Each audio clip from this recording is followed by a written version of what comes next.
আসসালামু আলাইকুম। এটিএন বাংলা সংবাদে সবাইকে স্বাগত জানাচ্ছি ফাতিহা শাফি। শুরুতেই বিআরবি কেবলস সংবাদ শিরোনাম। প্লট জালিয়াতির মামলায় শেখ হাসিনার ৫, রেহানার ৭ ও টিউলিপের ২ বছরের কারাদণ্ড। দুর্নীতির বিরুদ্ধে এই রায় বড় বার্তা, আদালতের পর্যবেক্ষণ।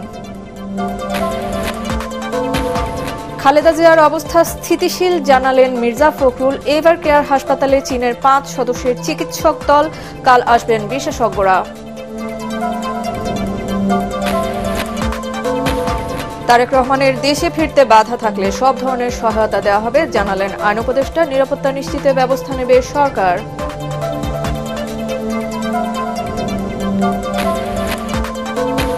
রাষ্ট্র পরিচালনার দায়িত্ব পেলে একমাত্র বিএনপি দেশ গড়তে সক্ষম, রেজা কিবরিয়ার যোগদান অনুষ্ঠানে দলটির মহাসচিব মির্জা ফখরুল।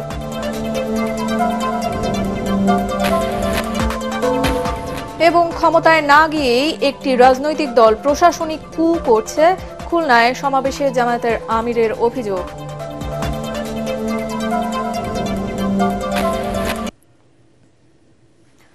এতক্ষণ শুনছিলেন বিআরবি কেবল সংবাদ শিরোনামগুলো। এবারে চলে যাচ্ছি পুরো সংবাদে। ক্ষমতার অপব্যবহার সহ জালিয়াতির মাধ্যমে রাজুকের পূর্বাচল নতুন শহর প্রকল্পে প্লট বরাদ্দ নেয়ার অভিযোগে সাবেক প্রধানমন্ত্রী শেখ হাসিনার বোন শেখ রেহানাকে ৭ বছরের কারাদণ্ড দিয়েছে আদালত। তার মেয়ে ব্রিটিশ এমপি টিউলিপ রিজওয়ানা সিদ্দিককে ২ বছরের কারাদণ্ড এবং শেখ হাসিনা সহ বাকি ১৫ আসামিকে ৫ বছরের কারাদণ্ড দিয়েছে আদালত। ঢাকার ৪ নম্বর বিশেষ জজ রবিউল আলম এই রায় দেন। এছাড়া প্রত্যেক আসামিকে ১ লাখ টাকা করে জরিমানা, অনাদায়ে আরও ৬ মাসের বিনাশ্রম কারাদণ্ড দিয়েছেন আদালত। বিস্তারিত হুমায়ুন চিস্তির রিপোর্টে।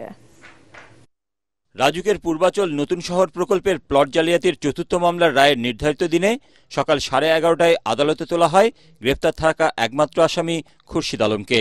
এরপর রায়ের সংক্ষিপ্ত অংশ পড়া শুরু করেন বিচারক। সব আসামির বিরুদ্ধে দুদকের অভিযোগ প্রমাণিত হওয়ায় শেখ রেহানাকে ৭ বছর, তার মেয়ে টিউলিপ সিদ্দিককে ২ বছরের কারাদণ্ড দেন আদালত। এছাড়া শেখ হাসিনা সহ বাকি ১৫ আসামিকে ৫ বছর করে কারাদণ্ড দেওয়া হয়েছে। আজকে আদালত রায় দিয়েছেন, শেখ রেহানাকে ৭ বছরের কারাদণ্ড দিয়েছেন এবং আরও ১ লক্ষ টাকা জরিমানা, অনাদায়ে আর ৬ মাসের জেল। আর তার মেয়ে টিউলিপ সিদ্দিকি, তাকে ২ বছরের কারাদণ্ড দিয়েছেন, ১ লক্ষ টাকা জরিমানা আর অনাদায়ে ৬ মাসের কারাদণ্ড। আর শেখ হাসিনা সহ তাদের সবাইকে ৫ বছরের কারাদণ্ড এবং ১ লক্ষ টাকা করে জরিমানা, অনাদায়ে আরও ৬ মাসের জেল। মা রেহানা ও ভাই বোনকে প্লট বরাদ্দ দিতে খালা সাবেক প্রধানমন্ত্রী শেখ হাসিনাকে প্রভাবিত করেন ব্রিটিশ এমপি টিউলিপ সিদ্দিক। এ বিষয়ে সাবেক প্রধানমন্ত্রীর একান্ত সচিব সালাউদ্দিন সহ ২ জন আদালতে স্বীকারোক্তি দিয়েছেন। টিউলিপ সিদ্দিকি তার খালাকে এই কথা বলেই প্রভাবিত করেছিলেন যে যেহেতু আপনি 3টি প্লট নিয়েছেন, আমার মা এবং ভাই বোনদেরকেও 3টি প্লট দিতে হবে। এই বিষয়গুলা আমরা গণভবনের কর্মকর্তা-কর্মচারী ২ জন সাক্ষী দিয়েছে। সাবেক প্রধানমন্ত্রী যে একান্ত সচিব ছিল সালাউদ্দিন সাহেব, তার মাধ্যমে ও প্রভাবিত করেছে। এই সাজার বিষয় আমাদের কমিশনকে অবহিত করব। কমিশন বাংলাদেশ সরকারের সাথে কমিউনিকেট করবেন এবং বাংলাদেশ সরকার পরবর্তীতে ব্রিটিশ সরকার বা আসামিরা যে আসামি দেশে আছে, পলাতক আছে, সেই সব দেশের সরকারের সাথে কমিউনিকেট করবে। সাজা পরোয়ানা আপনারা পাঠাবেন? ইয়েস, আমরা তো সাজা পরোয়ানা অবশ্যই পাঠাবো। টিউলিপ সিদ্দিক ব্রিটিশ এমপি হওয়া সত্ত্বেও উনি একদিকে বাংলাদেশের নাগরিক, একদিকে ব্রিটিশ নাগরিক। সেই ক্ষেত্রে আমরা আমাদের দুদককে অবহিত করব। দুদক বাংলাদেশ সরকারের সাথে কমিউনিকেট করবে এবং বাংলাদেশ সরকার ব্রিটিশ গভর্নমেন্টের সাথে কমিউনিকেট করবে। রায়ের পর্যবেক্ষণে কোরআনের একটি আয়াতের উদ্ধৃতি দিয়ে আদালত বলেন, দুর্নীতিবাজ ও তাদের সহকারীরা সবাই অপরাধী। ভবিষ্যতে তাদের জন্য এই রায় বড় বার্তা। আল মাইদার একটা আয়াতের কথা উল্লেখ করছেন যে তোমরা প্রতারণা এবং জাল জালিয়াতির সাথে জড়িত থাকিও না। মেসেজটা আমাদের বাংলাদেশের সকল নাগরিকের জন্য যেন আমরা কেউ সতর্ক থাকি, প্রতারণা না করি, জাল জালিয়াতির আশ্রয় না নেই। এর আগে প্লট জালিয়াতির ৩ মামলায় শেখ হাসিনাকে ২১ বছর এবং তার ২ সন্তান জয় ও পুতুলকে ৫ বছর কারাদণ্ড দিয়েছে আদালত। হুমায়ুন চিস্তি, এটিএন বাংলা, ঢাকা। রাজধানীর এভার কেয়ার হাসপাতালে নিবিড় পর্যবেক্ষণে থাকা বিএনপি চেয়ারপারসন বেগম খালেদা জিয়ার অবস্থা স্থিতিশীল বলে জানিয়েছেন দলের মহাসচিব মির্জা ফখরুল ইসলাম আলমগীর। তাকে লাইফ সাপোর্টে নেওয়া সংক্রান্ত খবরটি সঠিক নয় বলেও টেলিফোনে সাংবাদিকদের নিশ্চিত করেছেন তিনি। এদিকে খালেদা জিয়ার চিকিৎসায় 5 সদস্যের চীনা মেডিকেল টিম এভার কেয়ার হাসপাতালে পৌঁছেছেন। কাল আসবে চিকিৎসকদের মূল দল। গণমাধ্যমে এই তথ্য জানিয়েছেন খালেদা জিয়ার ব্যক্তিগত চিকিৎসক আল মামুন। তবে বেগম জিয়ার চিকিৎসা সম্পর্কে তার ব্যক্তিগত চিকিৎসক অধ্যাপক ডাক্তার AZM জাহিদ হোসেন ছাড়া অন্য কারো বক্তব্য প্রচার না করার অনুরোধ জানিয়েছে বিএনপির মিডিয়া সেল। খালেদা জিয়ার চিকিৎসার বিষয়ে কোনো সিদ্ধান্ত হলে দলের পক্ষ থেকে তাৎক্ষণিকভাবে জানানো হবে বলে জানানো হয় মিডিয়া সেলের পক্ষ থেকে। বিএনপির চেয়ারপারসন বেগম খালেদা জিয়া রাজধানীর এভার কেয়ার হাসপাতালে চিকিৎসকদের নিবিড় পর্যবেক্ষণে রয়েছেন।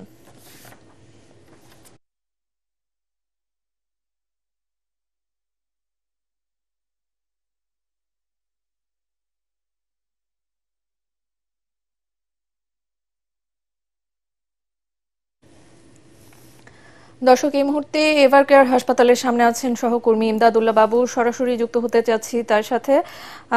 বাবু, আমরা যেরকমটা জানি এভার কেয়ার হাসপাতালে বেগম খালেদা জিয়া নিবিড় পর্যবেক্ষণে রয়েছেন। খালেদা জিয়ার চিকিৎসার বিষয়ে সবশেষ কি খবর আছে আপনার কাছে, আমাদের জানাবেন।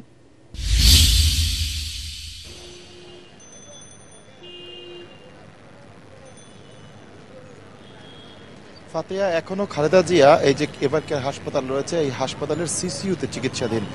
সেখানে তার যে শ্বাসজনিত সমস্যা হয়েছিল, অর্থাৎ তার শ্বাসের সংক্রমণ দেখা দিয়েছিল এবং সেই সংক্রমণটি কিন্তু ফুসফুসে ছড়িয়ে পড়ে এবং এরপরই তার কার্ডিয়াক কিছু সমস্যা দেখা দেয়, যে সমস্যার কারণে তাকে জরুরি ভিত্তিতে এই হাসপাতালে ভর্তি করা হয় এবং এখানেই তার চিকিৎসা চলছে। আপনি জানেন যে ৭৯ বছর বয়সী খালেদা জিয়ার নানা রকমের সমস্যা রয়েছে, শারীরিক সমস্যা রয়েছে, বিশেষ করে তার আর্থ্রাইটিসের সমস্যা রয়েছে, কিডনিজনিত সমস্যা রয়েছে, একই সাথে তার রয়েছে বার্ধক্যজনিত বেশ কয়েকটি জটিলতাও। তো এইসব জটিলতার কারণে আসলে তার শারীরিক যে পরিস্থিতি সেটি কিন্তু এখন খুব ঝুঁকিপূর্ণ। যেহেতু তার শরীরে একটি সংক্রমণ দেখা দিয়েছে, সেই সংক্রমণটি যতক্ষণ পর্যন্ত শেষ হচ্ছে না বা ঠিক হচ্ছে না, ততক্ষণ পর্যন্ত কিন্তু তার শরীর যে ঘুরে দাঁড়ানো সেটি কিন্তু একেবারে নিশ্চিত করা সম্ভব হচ্ছে না চিকিৎসকদের পক্ষ থেকে। তাই তাকে সিসিইউতে রেখেই তারা চিকিৎসা দিচ্ছেন এবং সেখানে আমি সর্বশেষ যতটুকু শুনতে পেরেছি বা জানতে পেরেছি বিভিন্ন সূত্রের মাধ্যমে, যে সেখানে আইসিইউ সাপোর্টের ব্যবস্থাও রাখা হয়েছে। যদি কোনো কারণে ধরে নেওয়া হয় যে বেগম খালেদা জিয়ার শারীরিক অবস্থার অবনতি হচ্ছে বা তিনি কোনো রকমের জটিলতার মুখোমুখি হচ্ছেন, সংকটাপন্ন হয়ে যাচ্ছেন, সেই ক্ষেত্রে তাকে যাতে তাৎক্ষণিকভাবে আইসিইউ সাপোর্টটি দেওয়া যায় সেজন্য কিন্তু সব রকমের ব্যবস্থা হাসপাতাল কর্তৃপক্ষ এবং তার চিকিৎসক টিম করে রেখেছেন এই হাসপাতালের ভেতরেই। এবং বেগম খালেদা জিয়াকে কিন্তু সেখানে আমরা সবশেষ যে তথ্যটি জানতে পেরেছি বিভিন্ন সূত্রের মাধ্যমে, যে সেখানে রয়েছেন তার ছোট ছেলে আরাফাত রহমান কোকোর স্ত্রী রয়েছেন সেখানে শামিলা রহমান, এবং তার সাথে ছোট ছোট করে খুব স্বল্প সুরে অর্থাৎ আস্তে আস্তে তিনি কথা বলছেন। যেখানে তিনি আগে একটু ভালো করে জোর দিয়ে কথা বলতে পারছিলেন গতকালকে, সেটি কিন্তু আজকে কিছুটা কমেছে। অর্থাৎ তিনি খুব আস্তে আস্তে করে কথা বলছেন, তার ভালো লাগাগুলো কিংবা তার খারাপ লাগার অনুভূতিগুলো সেগুলো বলছেন। তবে বেশিরভাগ সময় তিনি ঘুমিয়ে কাটাচ্ছেন বলে আমাদেরকে সূত্রগুলো নিশ্চিত করেছে। একই সাথে আপনাকে জানিয়ে রাখি যে এই হাসপাতালে কিন্তু কিছুক্ষণ আগে অর্থাৎ দুপুরের বেলার দিকে বিদেশি যে বিশেষজ্ঞ চিকিৎসকদের দল রয়েছে, 5 সদস্যের একটি বিশেষজ্ঞ চিকিৎসকের দল এই হাসপাতালে এসেছে এবং তারা এখানে আইসিইউতে বা সিসিইউতে যেটি বলা হচ্ছে বেগম খালেদা জিয়ার জন্য প্রস্তুত করে রাখা হয়েছে, সেখানে কিন্তু চিকিৎসকদের সাথে চিকিৎসা বোর্ডের সাথে তারা বসেছে এবং তারা কথা বলেছে। বেগম খালেদা জিয়াকে সর্বাধুনিক যে চিকিৎসাগুলো উপলব্ধ রয়েছে সারা বিশ্বে, সেই চিকিৎসাগুলো কিভাবে দেয়া যায়, তার শরীর সেগুলো সাপোর্ট করছে কিনা, এসব বিষয়েও কিন্তু কথা বলেছেন সেই বিদেশি বিশেষজ্ঞ দল। আগামীকাল আরেকটি বিশেষজ্ঞ দলের ঢাকায় আসার কথা রয়েছে। তারা সার্বিক বিষয় নিয়ে আবারও খালেদা জিয়ার যে শারীরিক পরিস্থিতি আছে সেগুলো নিয়ে কথা বলবেন এবং কিভাবে তাকে চিকিৎসা দেওয়া যায় সেগুলোর বিষয়ে আসলে চূড়ান্ত নির্ধারণ করবেন। তো হাসপাতালে যেটি হচ্ছে যে তিনি যেখানে আছেন সেখানে কিন্তু ব্যাপক নিরাপত্তা ব্যবস্থা নেওয়া হয়েছে এবং সেখানে পুলিশ রয়েছে সিএসএফ এর সদস্যরা, সেখানে কিন্তু কাউকে যেতে দেওয়া হচ্ছে না। একটি নির্দিষ্ট বলের মধ্যে কিন্তু রাখা হয়েছে তাকে এবং সেই বলের পর্যন্ত নেতা কর্মীরা যেতে পারছেন, এরপরে কিন্তু কোনো নেতাই যেতে পারছেন না। সুতরাং সেখান থেকে যে সঠিক খবরটি সেটি পাওয়াও কিন্তু অনেকটাই মুশকিল বলা চলে। এবং আপনি দেখতে পাচ্ছেন আমার পেছনে এভারকের যে গেট রয়েছে, এই গেটে কিন্তু এখনো বেশ কিছু নেতাকর্মীদের ভিড় আপনি দেখতে পাচ্ছেন এবং তাদেরকে যদিও বারণ করা হচ্ছে এখানে থাকার জন্য, তারপরেও তারা কিন্তু নেত্রীর প্রতি ভালো। জি বাবু, ধন্যবাদ আপনাকে। দর্শক, এভারকেয়ার হাসপাতাল থেকে বিএনপি চেয়ারপারসন বেগম খালেদা জিয়ার চিকিৎসার সর্বশেষ আপডেট জানাচ্ছিলেন সহকর্মী ইমদাদুল্লাহ বাবু। এদিকে বিএনপি চেয়ারপারসন বেগম খালেদা জিয়ার দ্রুত রোগ মুক্তি ও সুস্থতা কামনা করে দেশের বিভিন্ন স্থানে আজও দোয়া মাহফিল ও কোরআন তেলাওয়াত চলছে। বরিশালে জেলা বিএনপি আয়োজিত দোয়া অনুষ্ঠানে অন্যান্যের মধ্যে উপস্থিত ছিলেন বরিশাল 5 আসনের দলের মনোনীত সংসদ সদস্য প্রার্থী ও চেয়ারপারসনের উপদেষ্টা মুজিবুর রহমান সরওয়ার। দোয়া ছাড়াও দলীয় কার্যালয়ে কোরআন খানি অনুষ্ঠিত হয়। বগুড়ায় কোরআন খতম, দোয়া মাহফিল ও এতিমদের মাঝে খাবার বিতরণ করা হয়েছে। শহরের স্টেশন রোডের বায়তুর রহমান সেন্ট্রাল মসজিদে আয়োজিত অনুষ্ঠানে জেলা বিএনপির সাবেক সভাপতি সাইফুল ইসলাম সহ বিভিন্ন মাদ্রাসার 4 শতাধিক কোরআনের হাফেজ ও সাধারণ মুসল্লিরা উপস্থিত ছিলেন। খালেদা জিয়ার সুস্থতায় দিনাজপুর সদরে দোয়ার আয়োজন করে জিয়া পরিষদ। জেলা বিএনপির সভাপতি অ্যাডভোকেট মোজাফফর হোসেন দুলাল ও জিয়া পরিষদের সভাপতি মোহাম্মদ মামুনুর রশিদ সহ বিপুল সংখ্যক নেতাকর্মী এ সময় উপস্থিত ছিলেন। রংপুরের কাউনিয়া উপজেলার হারাগাছে দোয়ার আয়োজন করেন পীরগাছা কাউনিয়া আসনে বিএনপি মনোনীত প্রার্থী এমদাদুল হক ভরসা। অনুষ্ঠানে খালেদা জিয়ার দ্রুত সুস্থতা কামনা করেন নেতাকর্মীরা।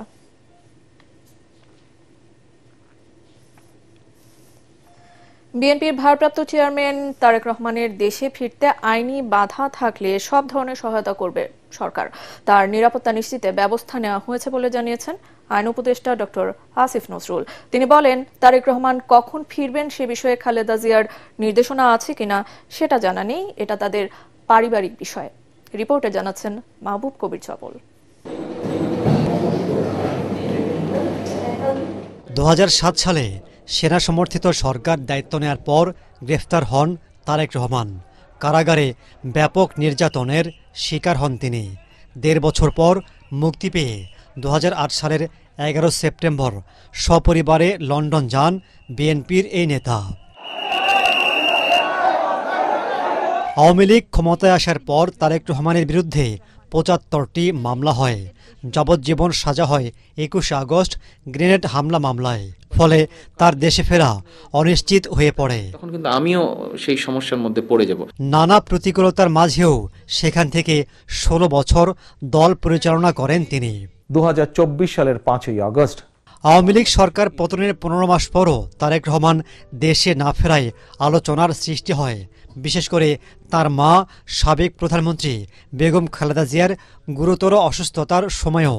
এমন পরিস্থিতিতে ফেসবুকে পোস্ট দিয়ে তারেক রহমান জানান, দেশে ফেরা তার একক সিদ্ধান্তের উপর নির্ভর করছে না। এতে গুঞ্জন ছড়িয়ে পড়ে তিনি কি দ্বৈত নাগরিক নাকি নিরাপত্তার শঙ্কা রয়েছে। আইন উপদেষ্টা বলছেন, বিএনপির ভারপ্রাপ্ত চেয়ারম্যান দেশে ফিরতে চাইলে আইনি সহায়তা দেবে সরকার। তারেক রহমানের বাংলাদেশে আসার ব্যাপারে কোনো রকম আইনগত বাধা আছে বলে আমার জানা নাই। আর যদি কোনো বাধা থেকেও থাকে এটা অবশ্যই আমরা জানলে ওনাকে সর্বোচ্চ সহযোগিতা করব। ওনার নিরাপত্তার ব্যাপারে আমরা সর্বোচ্চ সহযোগিতা করব। আর আমার মনে হয় যে আমি নিজে বিশ্বাস করি কোনটা উপযুক্ত সময় এটা সবচেয়ে ভালোভাবে নির্ধারণের ক্ষমতা ওনার রয়েছে। উনি যেটা উপযুক্ত সময় সেই সময় দেশে আসবেন বলে আমি বিশ্বাস করি। আসিফ নজরুল বলেন, তিনি কখন দেশে ফিরবেন সে বিষয়ে সরকারের কোনো হাত নেই, এটা মা ছেলের বিষয়। আমাদের অনেকে ধরনের মন্তব্য করে থাকি যে উনি কেন আসছেন না, এই সমস্ত প্রশ্ন তুলি। আমার কাছে এই সমস্ত প্রশ্ন তোলা খুব অরুচিকর মনে হয়। এটা মা ছেলের সম্পর্ক। বেগম খালেদা জিয়ার কোনো ইনস্ট্রাকশন আছে কিনা বা এখানে ব্যক্তিগতভাবে তারেক রহমানের কোনো রকম চিন্তা আছে কিনা সেটা তো প্রিজাজ করার বা সেটার ব্যাপারে কমেন্ট করার আমার কাছে রুচিকর মনে হয় না। মাহবুব কবির চপল, এটিএন বাংলা, ঢাকা। বিএনপির ভারপ্রাপ্ত চেয়ারম্যান তারেক রহমান চাইলে যে কোনো সময় ভোটার হতে পারবেন বলে জানিয়েছেন নির্বাচন কমিশনের জ্যেষ্ঠ সচিব আক্তার আহমেদ। আগারগাঁওয়ে নির্বাচন ভবনে আয়োজিত ব্রিফিংয়ে এ তথ্য জানিয়ে তিনি বলেন, প্রচলিত আইন অনুযায়ী নির্বাচন কমিশন যে কোনো ব্যক্তিকে যে কোনো সময়ে ভোটার তালিকাভুক্তির সিদ্ধান্ত নিতে পারে। 31 অক্টোবরের মধ্যে যারা তালিকাভুক্ত হয়েছেন কেবলমাত্র তারাই ত্রয়োদশ জাতীয় সংসদ নির্বাচনে ভোট দিতে পারবেন বলেও জানান তিনি। নির্বাচনের আগে নিজের বাবা মায়ের নাম, বয়স, ঠিকানা, ছবিসহ 7 ধরনের তথ্য ভোটাররা সংশোধন করতে পারবে না জানিয়ে আক্তার আহমেদ বলেন, মোবাইল ফোন নম্বর সহ কিছু তথ্য সংশোধনীতে কোনো বাধা নেই। সুবিধা বিবেচনায় প্রবাসীদের পোস্টাল ভোটিংয়ে নিবন্ধনের সময়সীমা 1 সপ্তাহ বাড়িয়ে 25 ডিসেম্বর পর্যন্ত নির্ধারণ করা হয়েছে বলে জানান ইসি সচিব। এটা আমার জানা মতে না, পারতে পারেন যদি কমিশন সিদ্ধান্ত দেয়, আইনগত আছে। দেশে অবাধ ও সুষ্ঠু নির্বাচনের সুযোগ সৃষ্টি হয়েছে জানিয়ে বিএনপি মহাসচিব মির্জা ফখরুল ইসলাম আলমগীর বলেছেন, রাষ্ট্র পরিচালনার দায়িত্ব পেলে একমাত্র বিএনপি দেশ করতে সক্ষম। জনগণের সেই আস্থা আছে বলেই বিএনপিতে যোগদানের জোয়ার উঠেছে। দলীয় চেয়ারপারসনের গুলশান কার্যালয়ে সাবেক অর্থমন্ত্রী শাহ এএমএস কিবরিয়ার ছেলে রেজা কিবরিয়ার বিএনপিতে যোগদান অনুষ্ঠানে তিনি এসব কথা বলেন। এ সময় খালেদা জিয়ার সুস্থতা কামনায় দেশবাসীর কাছে দোয়া চান বিএনপি মহাসচিব। কামরুজ্জামান রাজীবের রিপোর্ট। আনুষ্ঠানিকভাবে বিএনপিতে যোগ দিলেন সাবেক অর্থমন্ত্রী শাহ এএমএস কিবরিয়ার ছেলে প্রখ্যাত অর্থনীতিবিদ ডক্টর রেজা কিবরিয়া। দলীয় চেয়ারপারসনের গুলশান কার্যালয়ে তাকে ফুল দিয়ে বরণ করে নেন বিএনপি মহাসচিব মির্জা ফখরুল ইসলাম আলমগীর ও স্থায়ী কমিটির সদস্য সালাউদ্দিন আহমদ। এ সময় রেজা কিবরিয়া জানান, দেশের গণতন্ত্র রক্ষার ধারক বিএনপি, দেশ গঠনে ভূমিকা রাখতেই বিএনপিতে যোগ দিয়েছেন তিনি। বিএনপি নতুন প্রজন্মকে তাদের সব স্বপ্ন পূরণ করতে পারবে। তাদের যে ভিশন দেশের জন্য, এটা আগের ভিশন না। এ সময় মির্জা ফখরুল বলেন, নির্বাচিত হলে বিএনপি গণতান্ত্রিক সমৃদ্ধ অর্থনীতির দেশ গড়তে চায়, তাই দলে মেধাবী যোগ্য মানুষ প্রয়োজন। সালাউদ্দিন আহমদ জানান, অগ্রচিন্তার মানুষদের নিয়ে বাংলাদেশের আগামীর ভবিষ্যৎ বিনির্মাণ করবে বিএনপি। আমাদের প্রয়োজন অনেক মেধাবী নেতৃত্বের, প্রতিভাবান মানুষদের, যারা জাতীয় অর্থনীতি এবং গণতান্ত্রিক সংস্কারের জন্য যথেষ্ট গুরুত্বপূর্ণ ভূমিকা রাখতে পারবেন। দেশে একটা পরিবেশ তৈরি হয়েছে একটা অবাধ সুষ্ঠু নির্বাচন অনুষ্ঠানের, এবং আমি ধন্যবাদ জানাতে চাই যে এই অন্তর্বর্তীকালীন সরকার প্রধান আমাদের ডক্টর ইউনূস, তিনি ইতিমধ্যে 2026-এর ফেব্রুয়ারি মাসে নির্বাচন অনুষ্ঠানের ঘোষণা দিয়েছেন এবং সেইভাবেই আপনার প্রস্তুতি চলছে। তো এখন বিএনপিতে যোগ দেওয়ার প্রায় হিড়িক পড়ে গেছে, দম উঠে গেছে। কারণ হচ্ছে যে বিএনপি এখন একমাত্র দল যারা জনগণ মনে করছে যে সামনে সরকার গঠন করতে পারলে তারা দেশে সত্যিকার অর্থেই একটা গণতান্ত্রিক একটা পরিবেশ তৈরি করতে পারবে এবং অর্থনীতি সমৃদ্ধ হবে। হাসপাতালে চিকিৎসাধীন বিএনপি চেয়ারপারসন বেগম খালেদা জিয়া যেন সুস্থ হয়ে দ্রুত সবার মধ্যে ফিরে আসতে পারেন, দেশবাসীর কাছে সে দোয়া কামনা করেন মির্জা ফখরুল। তিনি অসুস্থ এবং আমাদের চিকিৎসকরা কাজ করছেন, আপ্রাণ চেষ্টা করছেন, দেশি বিদেশি সমস্ত চিকিৎসকদেরকে যুক্ত রেখেই তারা চিকিৎসাটা করছেন। এবং আল্লাহ তাআলার কাছে আমরা সবসময় দেশবাসী এই দোয়া করছি যে আল্লাহ তাআলা তাকে যেন সুস্থ করে দেন, তিনি যেন সুস্থ হয়ে আমাদের মাঝে আসেন। কামরুজ্জামান রাজীব, এটিএন বাংলা, ঢাকা। জামায়াতে ইসলামের আমির ডাক্তার শফিকুর রহমান অভিযোগ করেছেন, ক্ষমতায় না গিয়েই একটি রাজনৈতিক দল প্রশাসনিক কু করছে। খুলনায় 8 দলের বিভাগীয় সমাবেশে তিনি একথা বলেন। এতে ইসলামী আন্দোলনের আমির মুফতি সৈয়দ মোহাম্মদ রেজাউল করিম বলেন, ফেব্রুয়ারির জাতীয় নির্বাচন পেছানোর ষড়যন্ত্র চলছে। খুলনা থেকে আবু সাইদের পাঠানো তথ্য ছবিতে রিপোর্ট আরো জানাচ্ছেন আশিকুর রহমান।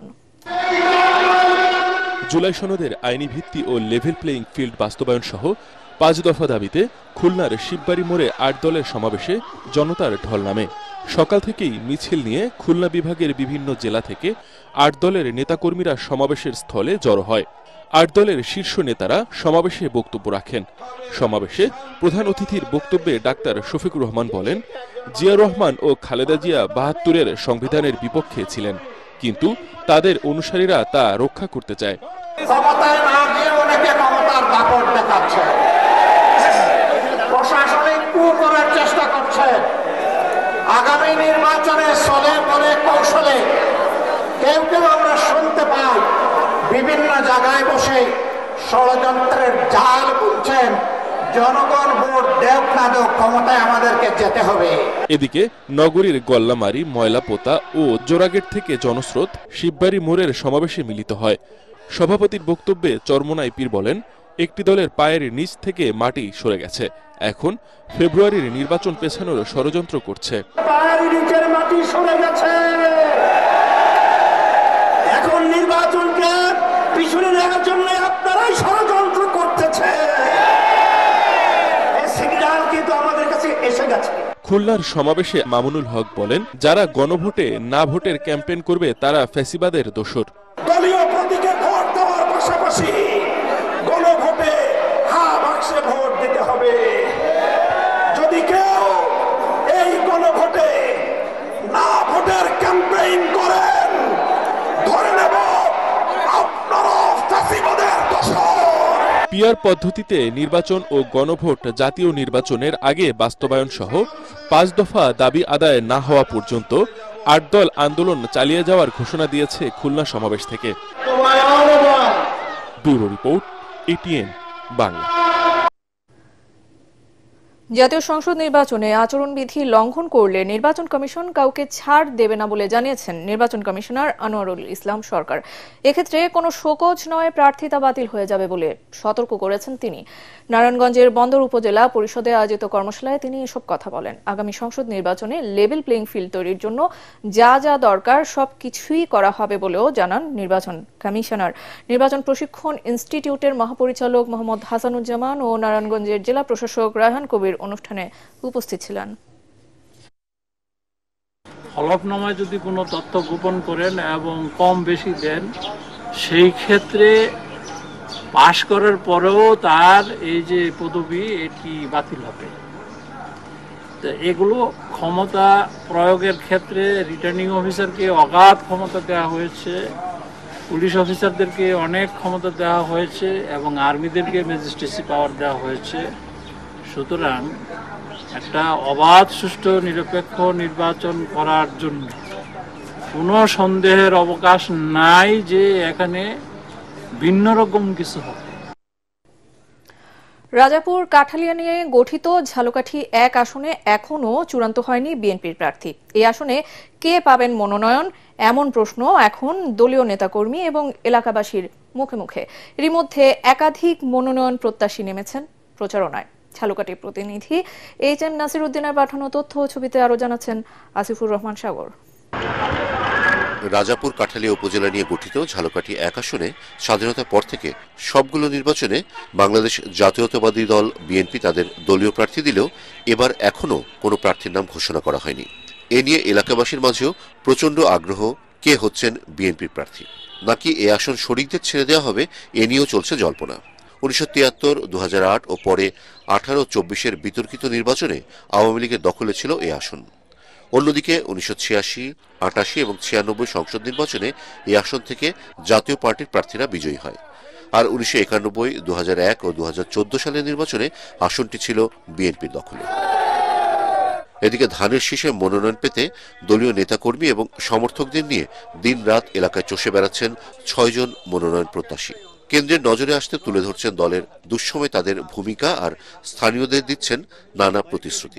ভোটের অধিকার প্রতিষ্ঠা করা হবে এবং সারা জীবনে বাংলাদেশে আর কখনোই মানুষ তাদের ভোটের অধিকার হারাবে না, তার জন্য আমরা কাজ করব। যারা দলের সাথে বেঈমানি করবে না, যারা ছাত্র রাজনীতির সাথে জড়িত ছিল, তাদেরকে মনোনয়ন দেবেন। এই আন্দোলন সংগ্রামের দীর্ঘক্ষণ আমার যে অবদান এবং আমি যে এই দলের পক্ষে, দেশের পক্ষে যে কাজগুলি করেছি, এটা বিবেচনা করে রাজাপুর কাঠালিয়া ঝালকাঠি 1-এ মনোনয়ন দিবেন বলে আমি আশা করছি।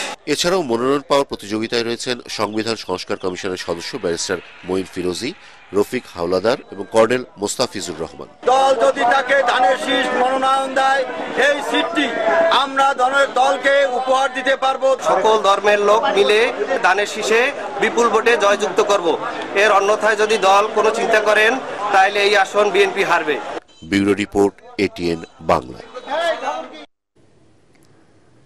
আসন্ন জাতীয় সংসদ নির্বাচনকে সামনে রেখে যশোরে প্রচারণা ও গণসংযোগ করছে জামায়াতে ইসলামী। এ সময় দলের কেন্দ্রীয় নায়েবে আমির ATM আজহারুল ইসলাম বলেন, 18 কোটি মানুষকে ফেলে যারা বিদেশে পালায় তারা দেশপ্রেমিক হতে পারে না। তারেক রহমানকে উদ্দেশ্য করে তিনি বলেন, বিদেশে বসে দলের নেতৃত্ব দেওয়া যায় না। পরে যশোর 2 আসনে জামায়াতের প্রার্থী মসলিউদ্দিন ফরিদের পক্ষে ভোট চান তিনি। যশোর প্রতিনিধি তামান্না ফারজানার রিপোর্ট, জানাচ্ছেন জাহিদুল আলম। যশোরের চৌগাছা সরকারি শাহাদত পাইলট মাধ্যমিক বিদ্যালয় মাঠে অনুষ্ঠিত হল জামায়াতে ইসলামীর জনসভা। প্রধান অতিথি ছিলেন দলের কেন্দ্রীয় নায়েবে আমির ATM আজহারুল ইসলাম। এ সময় বিএনপির ভারপ্রাপ্ত চেয়ারম্যান তারেক রহমানকে উদ্দেশ্য করে তিনি বলেন, বিদেশে অবস্থান করে দেশে নেতৃত্ব দেয়া যায় না। ইংল্যান্ডের নাগরিকত্ব ছেড়ে এসে কেউ যদি প্রধানমন্ত্রী হতে না পারেন তাহলে দুই কুলি হারানোর শঙ্কা রয়েছে। 18 কোটি মানুষকে বিপদে ফেলে রেখে বিদেশে অবস্থান করে তারা কি দেশপ্রেমিক, না তারা বিদেশ থেকে এসে ফাঁসির মঞ্চে গলায় ঝুলিয়ে মৃত্যুবরণ করে তারাই দেশপ্রেমিক? আগামী দিন আপনাকে সঠিক সিদ্ধান্ত গ্রহণ করতে হবে। দেশপ্রেমী ইসলামী শক্তির পক্ষে যে গণজোয়ার সৃষ্টি হয়েছে, সেই গণজোয়ারে দাঁড়িপাল্লা মার্কা আমাদের মুসলিউদ্দিন ফরিদ ভাইকে ভোট দেওয়ার উদাত্ত আহ্বান জানিয়ে এ সময় সব রকম সংঘাত এড়িয়ে চলার আহ্বান জানালেও হামলার মুখে দলীয় নেতাকর্মীদের প্রতিরোধ করার বার্তাও দেন তিনি। দায়িত্ব আমরা করতে পারি, এই বাংলাদেশ শুধু কোঠার মধ্যে সোনার বাংলা থাকবে না, এই বাংলাদেশ সত্যিকার অর্থে সোনার বাংলা হবে ইনশাআল্লাহ। জনসভায় জামাতের কেন্দ্রীয় ও স্থানীয় নেতৃবৃন্দ সহ বিপুল কর্মী সমর্থক উপস্থিত ছিলেন। বাংলাদেশের মানুষ আর কোন চাঁদাবাজিকে দেখতে চায় না, বাংলাদেশের মানুষ আর কোন টেন্ডারবাজ দেখতে চায় না, বাংলাদেশের মানুষ আর একটি ফ্যাসিস্ট সরকার দেখতে চায় না। রাষ্ট্র ক্ষমতায় আসলে দুর্নীতি দমন, নারী ও সংখ্যালঘু নিরাপত্তা নিশ্চিত করা সহ দেশে ইতিবাচক পরিবর্তন আনবে জামাত, এমনটাই বলেন বক্তারা। সবার জন্য সমান আইন দিয়ে, শিক্ষা খাতকে অনেক বেশি অগ্রাধিকার দিয়ে, স্বাস্থ্য খাতকে অনেক বেশি অগ্রাধিকার দিয়ে সবাই মিলেমিশে আমরা একটা সুখী সমৃদ্ধ বাংলাদেশ গড়ে তোলার জন্য কাজ করি। Bureau report, ATN Bangla.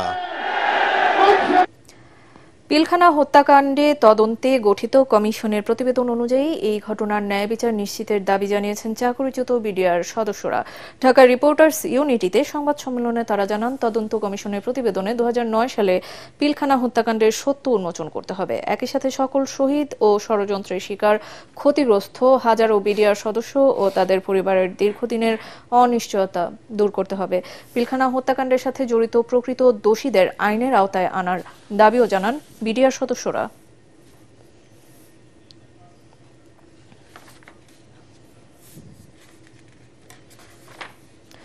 ত্রয়োদশ জাতীয় সংসদ নির্বাচনে দিনাজপুরের বিভিন্ন আসনে নির্বাচনী প্রচার প্রচারণায় ব্যস্ত সময় পার করছেন বিএনপির মনোনীত প্রার্থীরা। সকাল থেকে গভীর রাত পর্যন্ত প্রার্থীরা গণসংযোগ ও সভা সমাবেশ চালিয়ে যাচ্ছেন। প্রার্থীরা তারেক রহমানের 31 দফা সম্বলিত লিফলেট নিয়ে বিভিন্ন এলাকার হাট বাজার সহ বিভিন্ন ভোটারদের সাথে কুশল বিনিময় করছেন। এদিকে ভোটাররা বলছেন, এলাকার জন্য কল্যাণকর মানুষকেই ভোট দিয়ে নির্বাচিত করবেন তারা। আমাদের প্রার্থী হলো যে আশেপাশে সবসময় যাকে পাবো কাছে পাবো, যেন গরিব দুঃখী মানুষের কাছে সে সেবা যত্ন করতে পারে। আমাদের সুখে দুঃখে পাশে ছিল, আমরা সেই প্রার্থী হক ভাইকে আমরা চাই। আমাদের সাথে কৃষক লোকের সাথে আমাদের সাথে যে এমপি থাকবে বাহাদুর থেকে ফুলবাড়ি দিনাজপুর এমপি থাকবে, আমাদের ভালো লোক থাকবে।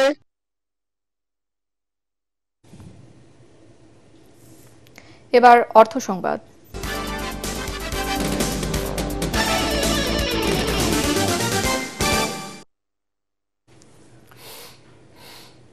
নেসলে বাংলাদেশ প্রথমবারের মতো আয়োজন করেছে the gut Nexus the science of the gut microbiome শীর্ষক দুদিনের বিশেষ ওয়ার্কশপ, যেখানে গাট হেলথ বিষয়ক সর্বশেষ সায়েন্টিফিক অগ্রগতি তুলে ধরা হয়। দেশের বিভিন্ন সেক্টরের 250-রও বেশি বিশেষজ্ঞ ও গবেষক এতে অংশ নেন।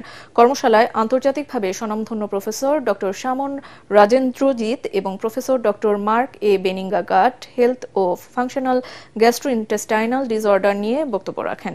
বাংলাদেশের বর্তমান প্রেক্ষাপট তুলে ধরে প্রফেসর ডক্টর মোহাম্মদ ইকবাল হোসেন স্থানীয় খাদ্যাভ্যাসে গাট বান্ধব খাবারের গুরুত্ব তুলে ধরেন। কর্মশালায় অংশগ্রহণকারীরা প্রোবায়োটিক ও সিনবায়োটিক উদ্ভাবন বিষয়ক সায়েন্টিফিক বুথগুলো পরিদর্শন করেন।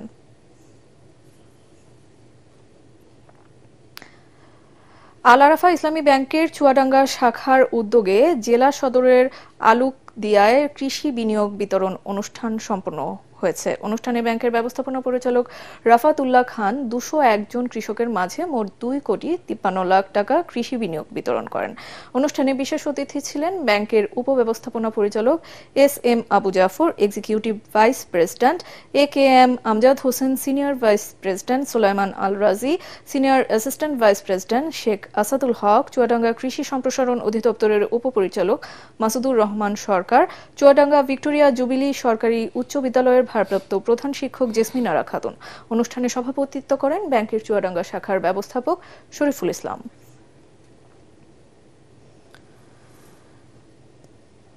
এ পর্যায়ে সন্ধানী লাইফ ইন্স্যুরেন্স আন্তর্জাতিক সংবাদ।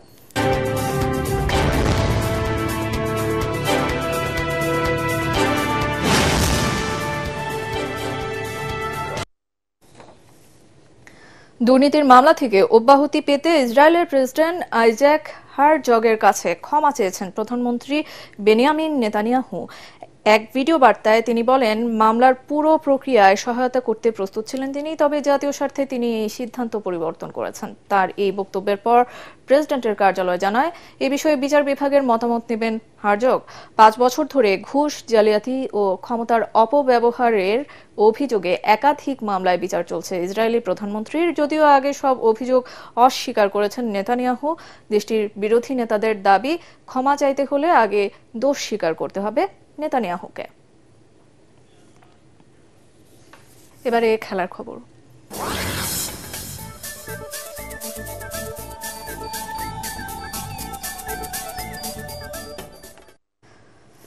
আয়ারল্যান্ডের বিপক্ষে সিরিজ জিতে টি-20 বিশ্বকাপের আগে নিজেদের মনোবল চাঙ্গা করতে চায় বাংলাদেশ।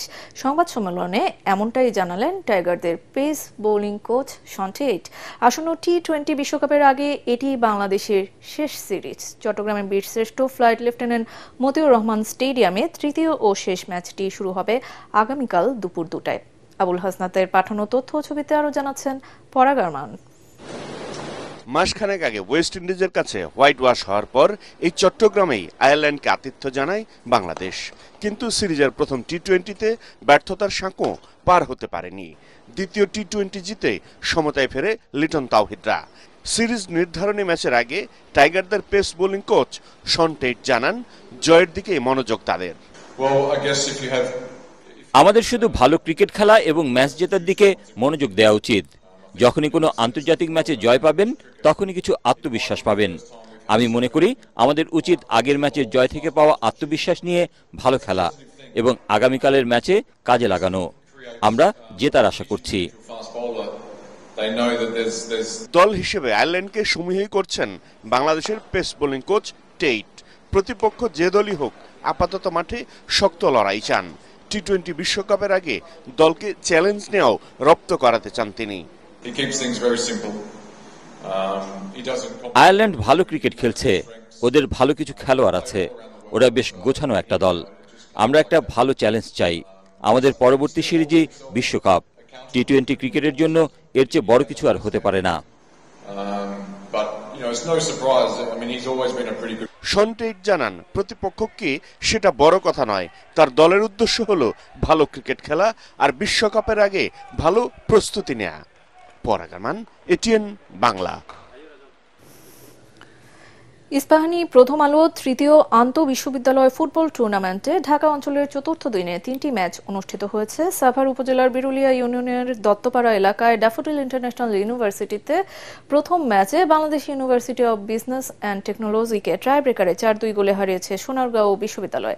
আর দ্বিতীয় ম্যাচে ইউনিভার্সিটি অব স্কলার্সকে 3-1 গোলে পরাজিত করেছে জাহাঙ্গীরনগর বিশ্ববিদ্যালয়। দিনের শেষ ম্যাচে ইস্ট ওয়েস্ট ইউনিভার্সিটিকে টাইব্রেকারে 4-2 ব্যবধানে হারায় ব্র্যাক ইউনিভার্সিটি। খেলা শেষে ম্যান অব দ্য ম্যাচের হাতে পুরস্কার তুলে দেন জাতীয় দলের সাবেক অধিনায়ক জাহিদ হাসান এমিলি, ইস্পাহানি টি লিমিটেডের senior divisional manager Rafiqul Azam, senior manager টেড মার্কেটিং SM তৌফিকুল ইসলাম। টানটান উত্তেজনার এই টুর্নামেন্টের খেলা উপভোগ করার জন্য মাঠে বিপুল সংখ্যক দর্শক উপস্থিত হন। টুর্নামেন্টের media partner ATN Bangla.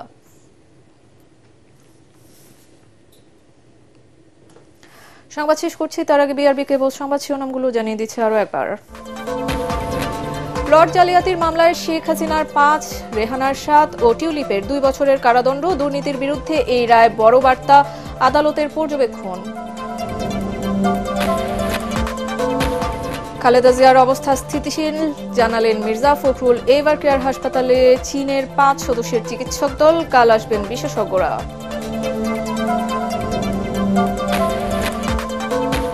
Tarique রহমানের দেশে ফিরতে বাধা থাকলে সব ধরনের সহায়তা দেওয়া হবে জানালেন আইন উপদেষ্টা। নিরাপত্তা নিশ্চিতে ব্যবস্থা নেবে সরকার।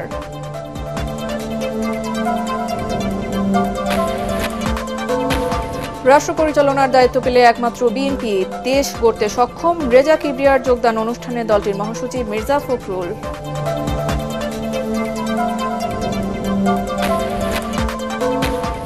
এবং ক্ষমতায় না গিয়েই একটি রাজনৈতিক দল প্রশাসনিক কু করছে, খুলনায় সমাবেশে জামায়াতের আমিরের অভিযোগ।